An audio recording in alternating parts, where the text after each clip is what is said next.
Maître Takungan. Hein, justement, vous établissiez la dernière fois que le papa ne peut pas, enfin, le papa peut transmettre le TOC en vomissant et puis en vomissant dans la bouche de son enfant. Je ne sais pas comment mystiquement ça se passe aussi physiquement. Bon, quand le frère dit que le père ne peut pas transmettre le totem. Pas le totem, le lum. Pas le totem, le lum. Vampirisme. C'est l'on dit le ndam. Le père ne peut pas donner le ndam à son fils, mais moi je ne comprends pas. Parce que vous voyez, c'est un papa qui a envalé ce qu'on dit le mba. Parce qu'il y a le mba. Oui, je connais. Mais ça, c'est autre chose. Lui, il parle de ce qui est naturel. Je vous dis, le mba, automatiquement, on vomit avant de même sans le mba. Le père donne son totem à son fils. Il donne son dîme à son fils. Il vomit. Soit il naît l'enfant. Il naît l'enfant. Quand il naît, quand la mère accouche, le père arrive à l'hôpital et il a toutes les positions de donner à son fils. Comment? Il a toutes les positions. Parce que quand il prend déjà l'enfant, il crache dans la bouche de l'enfant. Il a déjà donné comme ça le dîme à son fils. Et on est, et le père aussi, quand la mère accouche, le successeur du père, et que la mère en accouchant, le successeur du père a déjà accouché le dîme du père, on remarque avec les gommettes sur le bras. On remarque avec les gommettes, exemple comme dans les chefferies, quand vous voyez les chefs là, quand un chef du village accouche son successeur, il connaît. Le notable court rapidement dit au chef au village, qu'on a déjà accouché ton képois, on a accouché ta personne. Mais là, c'est autre chose. Là, on est en train de parler d'un cas précis, on parle d'une dîme. Que vous nous avez dit que ça ne se transmet pas. Et il dit que c'est un oiseau. Enfin, sur le plan... Bon, le dîme là, c'est... Bon, le dîme, quand on dit dîme là, dans le ventre, le top dans le ventre. Puisque vous disiez la dernière fois que pas, votre maman et votre grand-mère, vous avez dit... Ce n'est pas un oiseau. C'est comme une chair humaine. C'est comme une chair. C'est comme une chair qui a aussi la tête avec la bouche.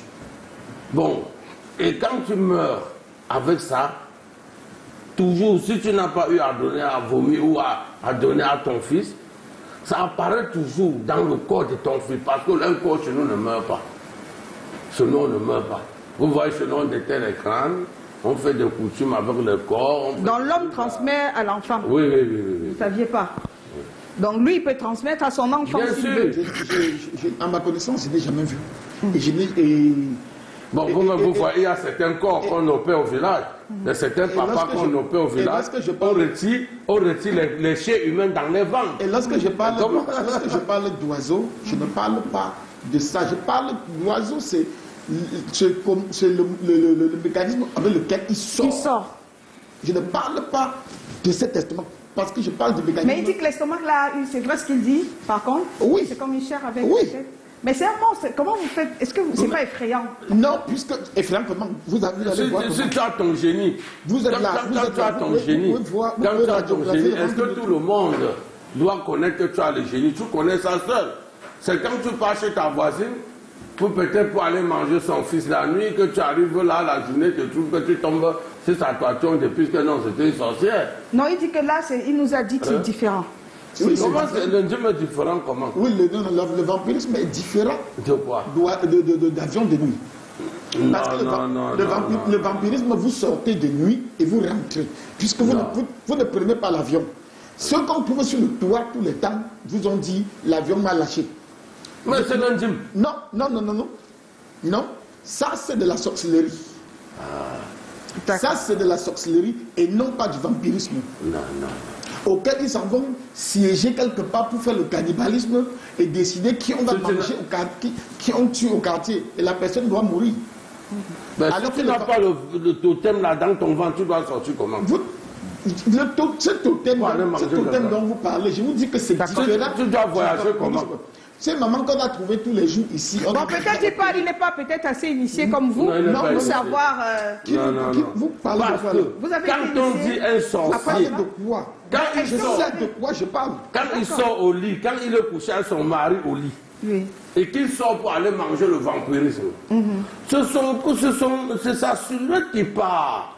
son corps, le corps qui reste sur le caracas, mais ça ne se lève pas. Et alors quand il arrive là, qu'on le bloquait quelque part, on crie le deuil parce qu'on trouve plutôt son caracas sur le lit, et pourtant son corps n'est plus sur le lit. Puisqu'en ce moment, on lui a arrêté. On l'a arrêté. Mais ce n'est pas qu'il est tombé sur le toit, on lui a arrêté. Toujours on arrête avant que tu descendes. Non? Voilà. Non, On arrête avant que tu descendes. Ça, c'est autre chose. il y a des produits où tu peux souffler. Il a Même pas rien que le produit. Il y a comme le tige de manioc, il y a le tige d'un dollar, il y a le jujube là, il y a le tige d'un dollar, il y a le manioc, il y a le soussongo, et il y a le jujube. Moi, je prends ça, je classe au milieu, tous les fagots, là, en 4-4, ça me donne 2 fagots, je mets 4 jujubes au milieu, j'attache, j'accroche en haut de ma porte. Même si tu aimes n'importe quoi, tu ne traverses pas. Bon, dites-nous, est-ce que les hiboux, parce qu'il y a beaucoup de personnes, dès qu'elles voient un hibou, c'est le vampire. Non, c'est pas tous les hiboux qui est vampire. D'accord. Les S'il hiboux, vous plaît. Lui, il a la parole maintenant. C'est pas tous les hiboux qui est vampire. Le hibou vampire apparaît chez toi à partir de 20h, 21h jusqu'à 22h, 23h. 2h, 1h la nuit, tu ne peux plus voir l'hibou vampire dehors. Parce que sur lui-même, il est dehors, il doit caler. Et l'hibou vampire, quand il vient chez toi, il annonce qu'il est en train d'arriver comment? Tu comprends? Il verse le remède en haut de la toiture. Waouh! Toi, tu te dis, c'est le caillou, c'est le sable, c'est la pluie, et pourtant, c'est l'hibou qui est en train de verser ce remède. Et qui verse le remède à la maison, même les enfants, personne ne sera en santé. Tout le monde toujours malade, tout le monde serait toujours malade. D'accord. Donc ça veut dire que les vampires, en fait, c'est pas bien. Parce qu'on disait que la personne qui a l'organe supplémentaire peut faire du bien. Ça, ce sera une autre question tout à l'heure.